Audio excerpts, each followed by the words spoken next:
not on our watch. Other presidents marked time and kicked the can down the road. President Trump made history.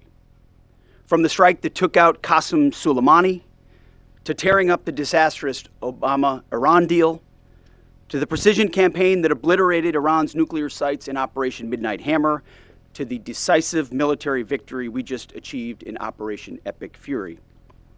No other president has shown the courage and resolve of this commander-in-chief. President Trump forged this moment. Iran begged for this ceasefire, and we all know it. As the President truth this morning, a big day for world peace. Iran wants it to happen. They've had enough. Operation Epic Fury was a historic and overwhelming victory on the battlefield. A capital V military victory. By any measure, Epic Fury decimated Iran's military and rendered it combat ineffective for years to come.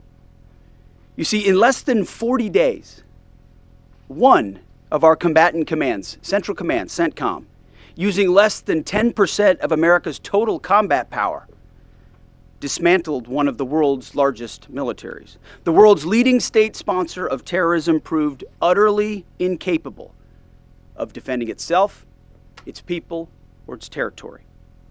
We untied just a fraction of our strength, and Iran suffered a devastating military defeat. Together with our Israeli partners, America's military achieved every single objective, on plan, on schedule, exactly as laid out from day one. Iran's Navy is at the bottom of the sea, whether it's the Soleimani class, their frigate class, their prized drone aircraft carriers, submarines, mine layers, sunk. Iran's Air Force has been wiped out. Iran no longer has an air defense, any sort of a comprehensive air defense system. We own their skies. Their missile program is functionally destroyed. Launchers, production facilities, and existing stockpiles depleted and decimated. And almost completely ineffective, Iran shot hundreds and hundreds of missiles and one-way attack drones at our aircraft carrier. They were obsessed with it, and they never got even close. Every single one of those shots easily shot down miles and miles away from the Abe Lincoln. They were blowing ammo into Fantasyland. Contrast that with, most significantly, in last night's wave of more than 800 strikes, we finished completely destroying Iran's defense industrial base, a core pillar of our mission objective. What little they have left buried in bunkers is all they will have. They can still shoot, we know that. Their command and control is so decimated they can't really talk and coordinate, so they still may shoot here and there, but that would be very, very unwise. But they can no longer build missiles, build rockets, build launchers, or build UAVs. Their factories have been razed to the ground, set back in historic fashion. You see, had Iran refused our terms, the next targets would have been their power plants, their bridges, and oil and energy infrastructure. Targets they could not defend and could not realistically rebuild. It would have taken them decades, and we were locked and loaded. They couldn't defend against it. President Trump had the power to cripple Iran's entire economy in minutes, but he chose mercy. He spared those targets because Iran accepted the ceasefire under overwhelming pressure.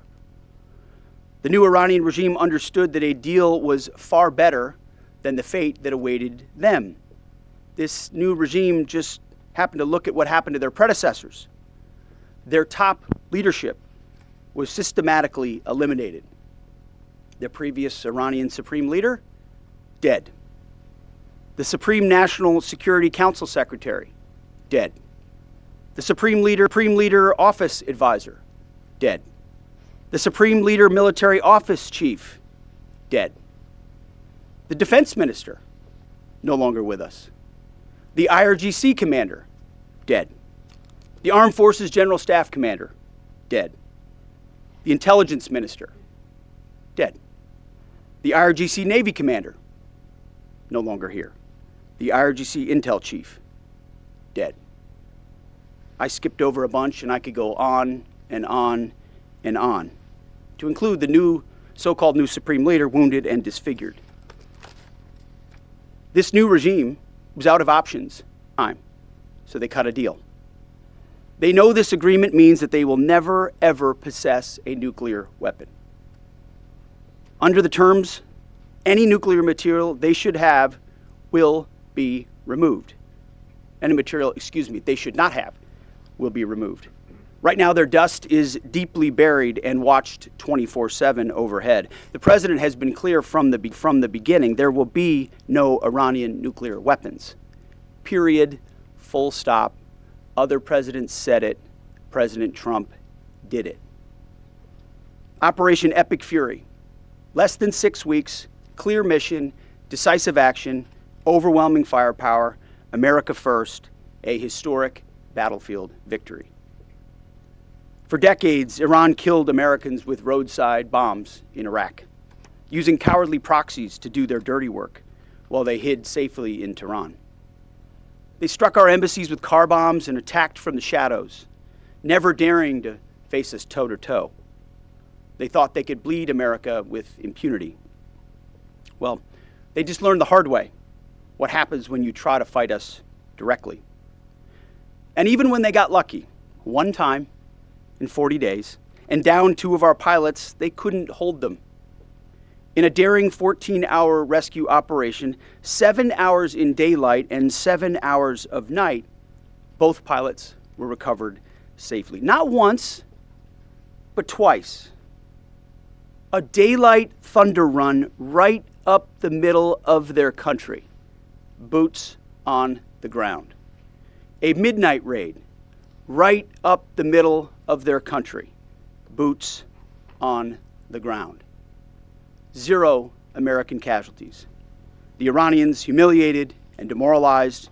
We control their fate, not the other way around. That's why they came to the table.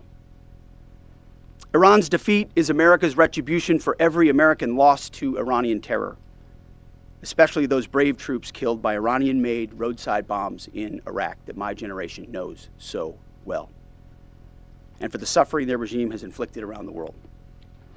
Now we have a chance at real peace and a real deal. The War Department, for now, has done its part. We stand ready in the background to ensure Iran upholds every reasonable term. And as everyone knows, nobody makes a better deal than President Trump.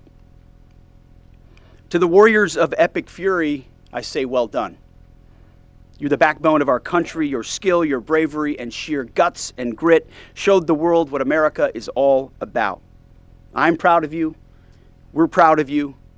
President is proud of you. Job well done. But stay vigilant and stay ready. To the families of our fallen, your sacrifice was in service of a historic cause, and we will always remember your heroes, our heroes. We will continue to honor them. And to our Israeli allies, thank you for being a brave, capable, and willing ally on this battlefield. The rest of the world and the rest of our so-called allies saw what real capabilities look like. They should take some notes. Our troops, our American warriors, deserve the credit for this day.